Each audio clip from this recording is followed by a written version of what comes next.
All right, Mahia, thank you very much. Well, the 28th Vans Triple Crown of Surfing kicks off this week on Oahu's North Shore. More than 200 of the world's best surfers will compete for more than $900,000 in prize money and bragging rights.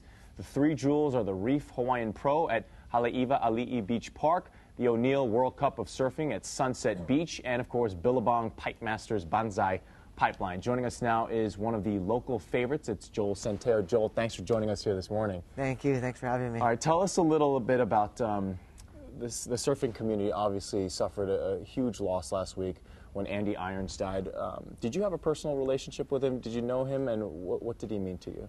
I mean, he meant the world to me. He was one of the best surfers, the best surfer to ever come out of Hawaii, and just such a great guy, and we're still all in shock, and it's just a bummer to have lost such a great guy.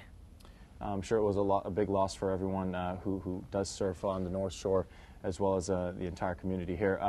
Triple Crown in surfing, how hard is it to win this thing? I heard last year you won the first jewel of the Triple Crown.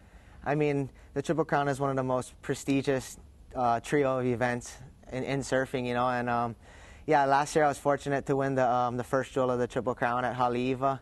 And it just was, I mean, biggest win of my life, and I'm just really stoked to be able to compete against the world's best surfers right there in my backyard. What was it like to win that? When you finally know, what was the moment that you knew that you won that? Well, in that final, I had actually I got a really good tube ride, and from there I knew it put me in the driver's seat for the win, and luckily the waves stopped, and I was fortunate to come in with all my friends and family on the beach, and it was just an amazing feeling.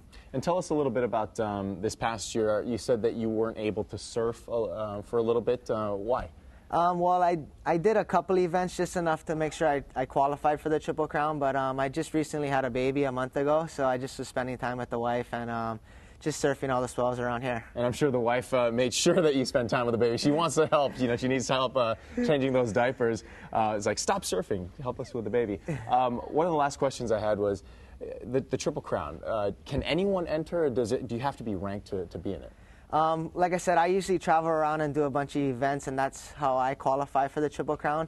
But there is a HPAC, which is the Hawaii events, the Hawaii WQS events, and that's how a lot of guys from Hawaii qualify. There's the Ala Moana Bowls event.